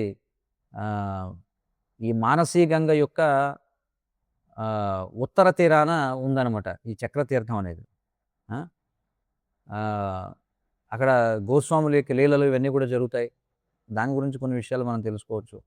ఈ చక్రతీర్థం అంటే ఏమిటి? చక్రం అంటే మనకు తెలుస్తుంది, సుదర్శన చక్రం, దాని యొక్క ప్రదేశము అని అర్థం. అయితే ఈ ప్రదేశం ఎలా వచ్చింది అంటే కృష్ణుని యొక్క గోవర్ధన లీల ఏదైతే ఉందో, గోవర్ధనోద్ధారణ, దానికి సంబంధించినటువంటి లీల. ఎప్పుడైతే ఈ క్రుద్ధుడైనటువంటి ఇంద్రుడు అతడు సంవర్తక మేఘాలను పంపించి వ్రజ ప్రాంతంపై వర్షాన్ని కురిపిస్తాడు, కృష్ణుడు గోవర్ధన పర్వతాన్ని ఎత్తాడు తన ఎడమ చేతి చిటికిన వేలుతోటి, చెప్పుకున్నాం మనం. అయితే ఈ ఏనుగు తొండాల్లాగా స్తంభాలంతటి పెద్దవిగా కురుస్తున్నటువంటి వర్షం ఏదైతే ఉందో అది గోవర్ధన పర్వతం ఎత్తాడు కదా. ఆ పర్వతం ఎత్తినప్పుడు ఆ పర్వతం మీద పడుతుంది ఆ వర్షం అంతా. పడి పర్వతపు అంచుల నుండి కింద కారుతుంది అనమాట. కింద కారుతూ ఏమవుతుంది, మళ్ళీ ఆ నీళ్లు కింద ఉన్నటువంటి, ఇప్పుడు చూడండి మనం ఏదైనా గొడుగు పట్టుకున్నాం, విపరీతమైన వర్షం పడుతుంది అనుకోండి, గొడుగు శివార్ల నుంచి పడి మళ్ళీ మన కాళ్ళ కిందకు వస్తుంది కదా. మళ్ళీ వీళ్ళందరూ తడుస్తున్నారని చెప్పి కృష్ణుడు ఏం చేస్తాడు, తన యొక్క అగ్ని సదృశమైనటువంటి ఈ సుదర్శన చక్రాన్ని ఆజ్ఞాపిస్తాడనమాట. సుదర్శన చక్రం ఏం చేస్తుందంటే ఈ పర్వతం పైన తిరుగుతూ ఉంటుంది, నిరంతరాయంగా తిరుగుతూ తన యొక్క లక్షలాది సూర్యుల యొక్క తేజస్సుతో ఆ నీటిని ఆవిరి చేసేస్తుంటుంది అనమాట, పర్వతం మీద కూడా పడకుండా. కాబట్టి ఆ విధంగా ఒక కవచం లాగా అది పనిచేస్తుంది అనమాట. ఆ విధంగా ఈ స్తంభాల లాంటి వర్షం ఏదైతే ఉందో అవి అసలు దగ్గరలోకి ఎక్కడ పడకడానికి లేకుండానే ఆవిరైపోతుంది వర్షం అంతా కూడా. మరి ఎప్పుడైతే ఇంద్రుడు శరణాగతి పొంది వర్షం ఆగిపోయిందో, మరి ఈ చక్రం యొక్క వేడి ఏదైతే ఉందో ఈ చక్రం యొక్క వేడి ఏం చేస్తుంది, ఆ కురిసిన వర్షం అంతటిని కూడా ఆవిరి చేసేస్తుంది అనమాట ప్రదేశం మొత్తం, కొండల మీద నుంచి మొత్తం వరద నీరు అంతా కూడా ఏమి లేకుండా. మరి ఈ వ్రజ ప్రాంతం యొక్క సౌందర్యాన్ని చూసి ముగ్ధుడై ఈ మూర్తి భవించినటువంటి సుదర్శన చక్రం కృష్ణుడిని వేడుకుంటాడు. ఏమనంటే, నేను ఈ పవిత్ర స్థానంలో నివసించడానికి నాకు అనుమతినివ్వండి అని చెప్పి. కృష్ణుడు ఈ సుదర్శన చక్రం యొక్క ఏదైతే ఆయన వేడుకోలు ఏదైతే ఉందో దాన్ని మన్నించి ఆయనకు ఒక స్థలాన్ని నిర్దేశిస్తాడు. అది మానసికంగ యొక్క ఉత్తర భాగంలో. కాబట్టి దాన్ని చక్రతీర్థం అంటారు. అక్కడ సనాతన గోస్వామి గారు భజన కుటీరం ఉండేది. ఆ! హ్మ్.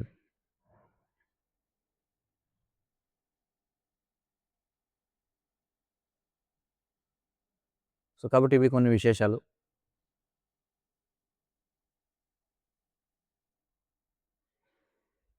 ఈ చక్రతీర్థం అనేది పరాంగ ఘాట్ అని చెప్పంటారు.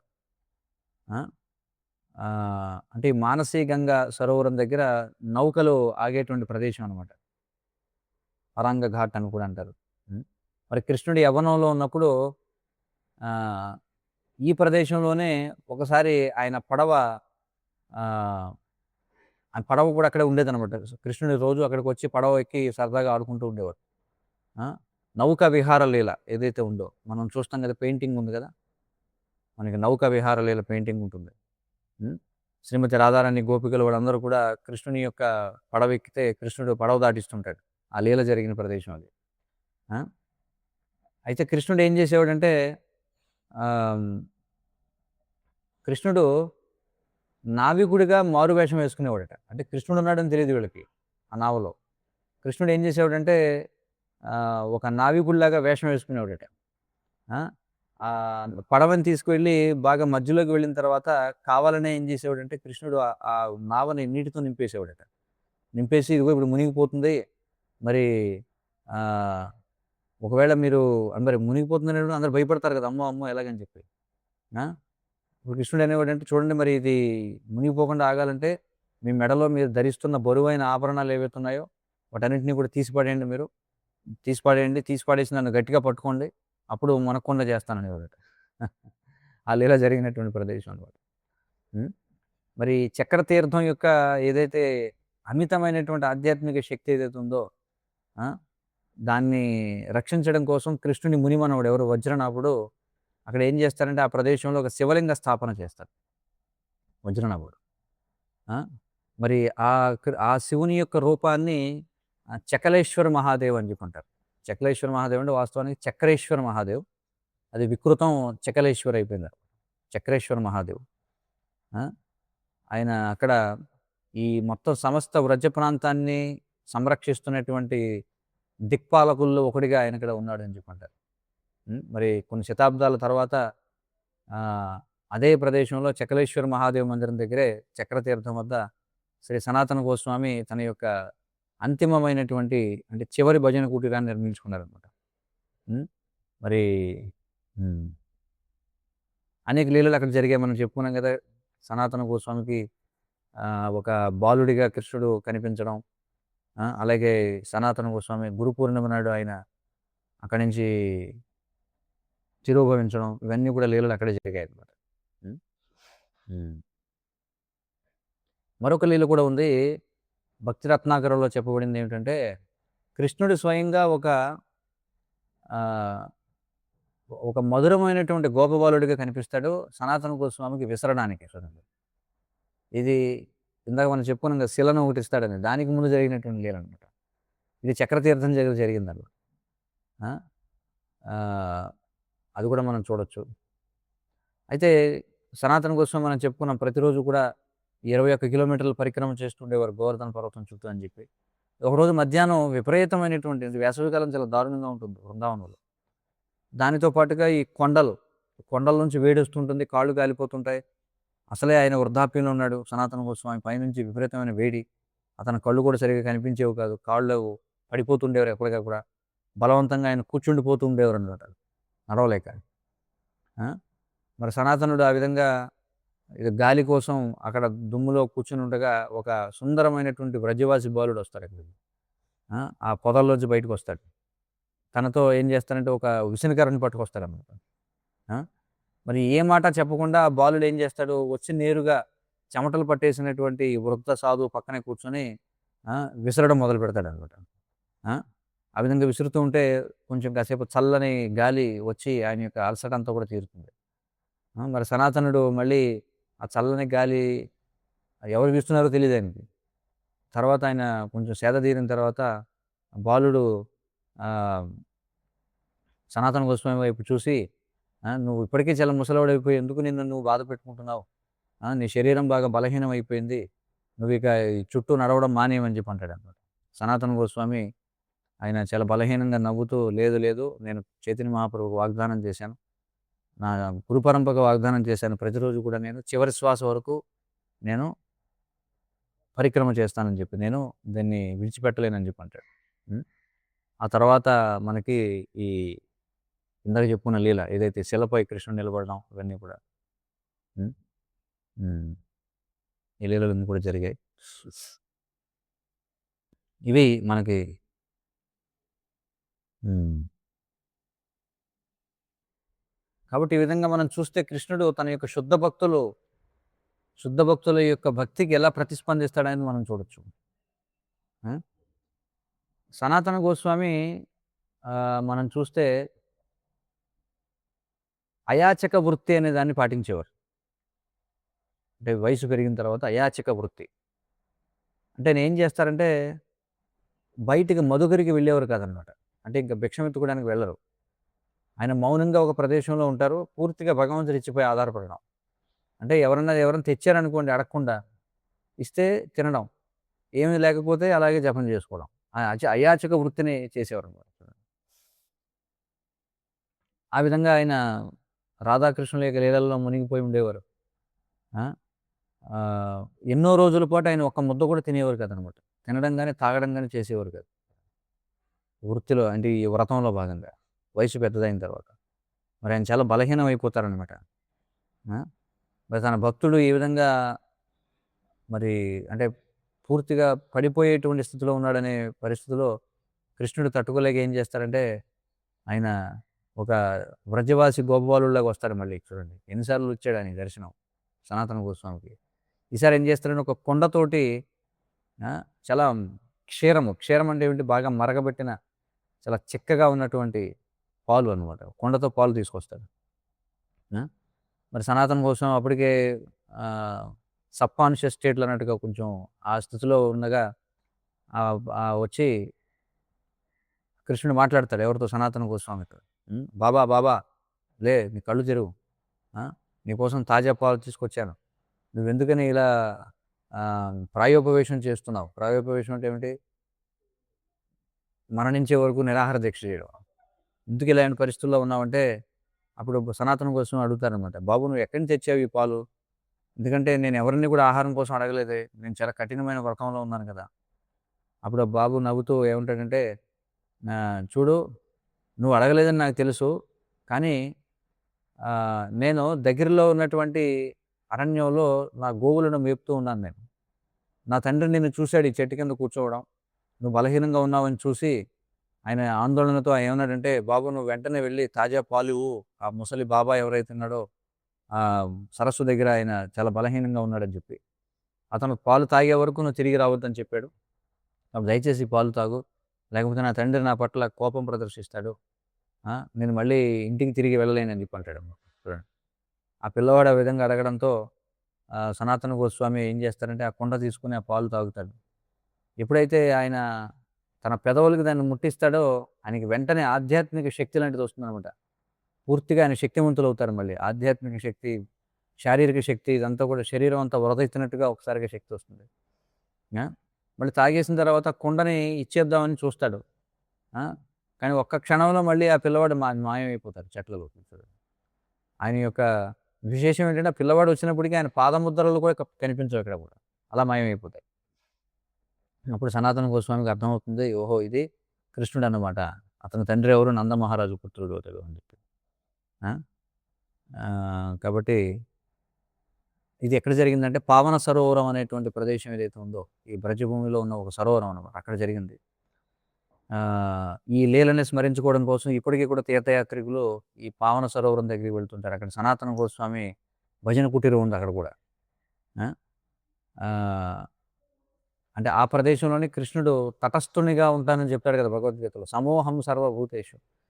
కానీ దాన్ని ఉల్లంఘిస్తాడనమాట. నేను భక్తుల విషయంలో తటస్థుడిని కాదు నేను. భక్తులకి నేను చాలా వారి పట్ల ఎంతో ప్రేమను కలిగి ఉంటానని చూపించిన ప్రదేశం అన్నమాట ఆ పావన సరోవరం. హ్మ్. అది నందీశ్వర పర్వతం ఏదైతే ఉందో నందగ్రామం దగ్గర. ఆ నందీశ్వర పర్వతం పక్కన ఉంటుందనమాట ఈ పావన సరోవరం అనేది. సో, ఇట్లా హ్మ్. ఎన్నో లీలలు మనం చూసాం. వాస్తవానికి ఈ పావన సరోవరం యొక్క విశేషాలు కూడా చూడొచ్చు మనం. దీనితో ముగిద్దాం ఈ చర్చను. హ్మ్. ఈ పావన సరోవరం ఏదైతే ఉందో ఇది పావన అనేటువంటి ఒక గోపుని యొక్క విస్తరణగా చెప్పబడుతుంది. ఆ! అక్కడ వాస్తవంగా ఒక సహజంగా నీరు ఊరేటువంటి ఒక ప్రదేశం అనమాట. ఒక రంధ్రం ఉంది. ఒక బిలం. ఆ బిలం నుంచి సహజంగా నీరు ఊరుతూ ఉండేవి. దాన్ని క్రమక్రమంగా ఏం చేశారంటే పావన గోప అనేటువంటి ఒక ఆయన. ఆయన ఎవరంటే విశాఖ సఖి యొక్క తండ్రన్నమాట. చూడండి. రాధారాణి యొక్క ఎవరైతే సేవికలు ఎవరైతే ఉన్నారో అందులో విశాఖ సఖి ఒకరున్నారు గదా! ఆయన తండ్రి పావన గోపుని యొక్క పావన గోపుడు ఏం చేస్తారంటే రంధ్రాన్ని పెద్దది చేసి ఒక సరస్సు నిర్మిస్తాడన్నమాట అక్కడ. దానినే పావన సరోవరం అని చెప్పి అంటారు. హ్మ్. ఆ! ఎందుకంటే ఎందుకనేది పావన సరోవరం అని పేరొచ్చిందంటే నందమహారాజు నందమహారాజు దాన్ని ఉపయోగించుకునేవారు అన్నిటిని. అలాగే భారతదేశంలో ఉన్నటువంటి పవిత్ర నదులన్నీ కూడా అక్కడ చేరుతాయని చెప్పి చెప్పబడుతుందన్నమాట. ఇంకా చెప్పాలంటే అది తీర్థరాజముగా చెప్పబడుతుంది. చూడండి. తీర్థరాజముగా చెప్పబడుతుంది పావన సరోవరం. ఎందుకని ఇది అత్యంత పవిత్రమైనదిగా చెప్పబడుతుందంటే దానికి కొన్ని విశేషాలు చెప్పబడ్డాయి. ఒక సంవత్సరం ఈ అక్షయ తృతీయ నాడు నందమహారాజు ఆయన ప్రకటన చేస్తాడు. నేను త్రివేణి సంగం వెళ్తున్నాను. ప్రయాగరాజ్ వెళ్తున్నాను. ఇక్కడ అలహాబాద్. ఆ! అక్కడికి వెళ్లి నేను తీర్థంలో స్నానం చేసి వస్తానని చెప్పి అంటాడు. అయితే కృష్ణుడు ఏమంటాడంటే, "మీరు పెద్ద వయసు వారు అయిపోయారు. మీరు అంత దూరం వెళ్ళలేరు మీరు. చాలా హ్మ్, ఆహ్, చాలా ప్రయాసతో కూడుకున్నటువంటి ప్రయాణం అది." ఆ! అని చెప్పి కృష్ణుడు నవ్వుతూ ఏం చేస్తారంటే తన తండ్రిని, "దయచేసి మీరు అంత దూరం వెళ్ళొద్దు. రేపు ఉదయం వరకు మీరు ఆగండి. నేనే సమస్త తీర్థ స్థలాలని కూడా మన గుమ్మం దగ్గరికి తీసుకొస్తానని" చెప్పి అంటాడు. ఆ తర్వాత రోజు ఉదయం నందమహారాజు ఆహ్, ఏం చేస్తాడు రోజు వెళ్ళినట్టుగానే ఆ సరోవరంలో స్నానం చేద్దామని వెళ్తాడు. ఆ! అయితే అక్కడ ఒక పెద్ద నల్లని రంగు కలిగినటువంటి ఒక పెద్ద యోధుడు ఆ నీటిలో స్నానం చేయడం చూస్తాడనమాట. అయితే ఎవరు ఈ అపరిచితుడు? ఆ! చాలా వర్చస్సు గొప్ప వర్చస్సు ఉంది ఇతనికి అని చెప్పి నందమహారాజు అడుగుతాడు. "అయ్యా ఎవరవయ్యా నువ్వు" అని చెప్పంటే, ఆ వెంటనే ఆ వ్యక్తి ప్రణామం చేసి ఏమంటాడంటే, "ఏవండీ నేను తీర్థరాజు అయినటువంటి ప్రయాగరాజునండి" అని చెప్పి అంటాడు చూడండి. అంటే ఆ త్రివేణి సంగమం ఏదైతే ఉందో, దాని యొక్క రూపం ఎవరైతే ఉందో, ఆ రూపం వచ్చి పావన సరోవరంలో స్నానం చేస్తుంటాడు. ఆ పావన సరోవరం ఎలా వచ్చిందని చెప్పుకున్నాం? ఈ విశాఖ సఖి ఎవరైతే ఉన్నారో అతని తండ్రి పావన అనేటువంటి ఒక గోపుడు ఏం చేశాడు, ఒక బిలవ నుంచి నీళ్లొస్తుంటే నీళ్లొస్తున్నాయి కదా! అని వెడల్పు చేశాడన్నమాట పెద్ద చెరువులా. అందులో వాళ్ళు రోజు కూడా వెళ్లి వంటలకి, వార్పులకి అన్నిటికి నీళ్ళన్నీ కూడా తోడుకుంటూ ఉండేవారు అక్కడికి వెళ్ళి. అయితే ఈ కృష్ణుని యొక్క ఆజ్ఞ ప్రకారం ఆ తీర్థరాజైనటువంటి ప్రయాగుడు అతడు సరూపంగా అక్కడికొచ్చి స్నానం చేస్తూ ఉంటాడు. ఆ! అతడేమంటాడంటే ఆహ్, ఈ తీర్థరాజు అని చెప్పన్నారు. అంటే సకల తీర్థాలకు రాజైనటువంటిది ప్రయాగ. ఆయన ఏమంటాడంటే లక్షలాది మంది, కోట్లాది మందొచ్చి ఈ సంగమ స్థలంలో త్రివేణి సంగమంలో స్నానం చేస్తూ ఉంటారు. స్నానం చేసి వాళ్ళొచ్చి ఏం చేస్తారంటే వాళ్ళ పాపాలన్నిటిని కూడా ఇందులోకి పడేసుకుంటుంటారు. ఆ! వారి యొక్క పాపకర్మల చేత ఇదిగో నాకు బరువెక్కువైపోయి నల్లగా అయిపోయాను నేనని చెప్పి అంటాడు. ఆ! అందుచేత ప్రతి సంవత్సరం అక్షయ తృతీయ రోజున నేనే స్వయంగా ఈ పావన సరోవరానికొచ్చి స్నానం చేస్తాను. ఎందుకంటే ఇది నన్ను కూడా పవిత్రం చేయగలిగినటువంటి సరోవరం అని చెప్పి అంటాడు. అది పావన సరోవరం యొక్క వృత్తాంతం అనమాట. మరి, మరి ఈ అత్యంత పవిత్రీకరించేటువంటి ఈ యొక్క శక్తిని చూసి అంటే ఇంత గొప్ప సరోవరం తన యొక్క ఇంటి పెరట్లోనే ఉండడం చూసి నందమహారాజు ఓహ్! ఈ సరస్సు చాలా గొప్పదని చెప్పి అర్థం చేసుకుంటాడు. అర్థం చేసుకొని ప్రయాగకి వెళ్ళాలనే తన నిర్ణయాన్ని మానుకొని అక్కడే స్నానం చేస్తాడనమాట. ఆ! కాబట్టి ఈ పావన సరోవరం అనేది ప్రదేశం మనం చూస్తే అక్కడ ఆహ్, ఈ రాధారాణి కూడా కృష్ణుడి కోసం చేసేటువంటి వంట కోసం ఆ పావన సరోవరం నుంచి నీళ్లు తోడుకునేదట. అలాగే యశోదామాత కూడా కృష్ణుని యొక్క సేవ కోసం నీళ్లు తీసుకునేది. మరి వృందావన వాసులందరూ కూడా అక్కడ గోకులందరూ కూడా అక్కడ స్నానాలు చేస్తూ ఉండేవారు. ఆ! అలాగే వీళ్ళు ఈ గోచారానికి వెళ్ళిన తర్వాత తిరిగి వచ్చిన తర్వాత అందరూ కూడా అక్కడ ఉన్నటువంటి నీటిని తాగేవారట సేద తీర్చుకోవడానికి. ఇవన్నీ కూడా మనకి చెప్పబడ్డాయి. కాబట్టి ఆ పావన సరోవరం ఒడ్డునే ఇది ఎక్కడుంది, నందగ్రామంలో ఉంది ఇది. ఈ ఈ పర్వతం దగ్గర మనం చెప్పుకున్నాం కదా. ఆ, ఆ, ఏ పర్వతం చెప్పుకున్నాం మనం? ఆ, నందీశ్వర పర్వతం. నందీశ్వర పర్వతం నందగ్రామంలో ఉందో అక్కడ పక్కన ఉన్నటువంటిది. అక్కడ సనాతన గోస్వామి వారు భజన కుటీరం ఒకటి ఏర్పాటు చేసుకున్నారు. ఆయన 3 చోట్ల భజన కుటీరాలు చూసాం ఇప్పటివరకు. ఒకటి ద్వాదశాదిత్య తిల, ఎక్కడైతే ఈ రాధా మదన మోహన మందిరం ఉంది అక్కడ ఒకటి, అలాగే చక్రతీర్థం దగ్గర ఒకటి, అలాగే పావన సరోవరం దగ్గర ఒకటి. ఈ 3 ప్రదేశాల్లోనూ ఆయన యొక్క భజన కుటీరాలు ఉండేవి. మరి 3 చోట్ల కూడా ఇలా అనేకమైనటువంటి లీలలు మనం చూసాం. కాబట్టి వైష్ణవాచార్యుల గురించి అనంతంగా మనం చెప్పుకోవచ్చు, కానీ మనకి సమయం లేదు. ఇప్పటికే మనం 3 తరగతుల్లో కేవలం సనాతన గోస్వామి గురించే మనం చర్చిస్తూ ఉన్నాం. సో ఇంతటితో మనం సనాతన గోస్వామి వారి గురించి ఇంకా ఎన్నో విషయాలు ఉండొచ్చు, కానీ మనకు తెలిసినంత వరకు ఇంత. మరొక ఆచార్యుని గురించి భగవత్ చిత్తమైతే మరొక సందర్భంలో చర్చించడానికి ప్రయత్నం చేద్దాం. హరే కృష్ణ కృష్ణ కృష్ణ హరే హరే, హరే రామ రామ రామ హరే హరే. ఎవరికైనా ఏమైనా ప్రశ్నలు సూచనలు ఉంటే చెప్పండి. హరే కృష్ణ, ప్రణామాలు ప్రభు. ప్రణామాలు. హరే కృష్ణ. ఎవరో ఒకటి ప్రశ్న వేశారు, కుమార్ కందుకూరు. నదీ స్నానం వల్ల మన పాపాలు తగ్గుతాయా, కర్మ ఫలితం ఉంటుందా? అవును, నదీ స్నానం వల్ల మన పాపాలు తగ్గుతాయి, కర్మ ఫలితం కూడా ఉంటుంది. కానీ స్నానం చేసిన తర్వాత మళ్ళీ మనం పాపకార్యాలు మొదలు పెడితే మళ్ళీ కొత్తగా మళ్ళీ మొదలవుతాయి. దాన్ని పూర్తిగా దాని యొక్క ఫలితం పనిచేయాలంటే నదీ స్నానం యొక్క ప్రయోజనం, ఒకసారి స్నానం చేసిన తర్వాత మళ్ళీ పాపాలకి పాల్పడకుండా ఉండాలి. హరే కృష్ణ. శ్యామానంద ప్రభు, మీ ప్రశ్న ఉందా? చెప్పండి. హరే కృష్ణ చెప్పండి. ఇది ఫస్ట్ మీరు దీపగోస్వామి ఆయన తక్కువ వాటంలో తీర్చినట్టు చెప్తారు కదా. అప్పుడు ఆయన సనాతన గోత్రం వెళ్ళిపోమన్నప్పుడు అది ఒక ముసలి దూరంత ప్లేస్ కు అది ఒకసారి వీడిలకు సంబంధించింది కదా. అది ఆ సందర్భం వచ్చినప్పుడు మళ్ళీ చెప్పుకుందాం దాని గురించి. ఇప్పుడు ప్రస్తుతం కేవలం సనాతన గోస్వామికి సంబంధించినవే మనం చర్చిస్తున్నాం, లేదా ఇంకా చాలా రోజుల పాటు వెళ్ళిపోతుంది చర్చ. Okay, thank you. Hare Krishna. Srila సనాతన గోస్వామికి జయ. చెప్పండి బ్రో, మీ ప్రశ్న.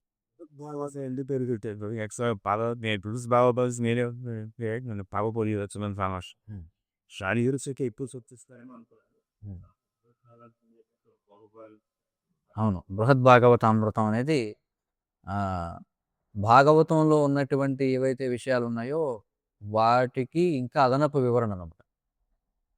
అందుకని దాన్ని బృహద్ భాగవతామృతం అన్నారు. అంటే అందులో అత్యున్నతమైనటువంటి భక్తులు ఎవరు, అత్యున్నతమైనటువంటి ధామం ఇది, ఈ 2 విషయాల గురించి వివరించారు. వాంఛాకల్పతరుభ్యశ్చ కృపా సింధుభ్యేవ చ పతితానాం పావనేభ్యో వైష్ణవేభ్యో నమో నమః. శ్రీల ప్రభుపాద్ కీ జయ.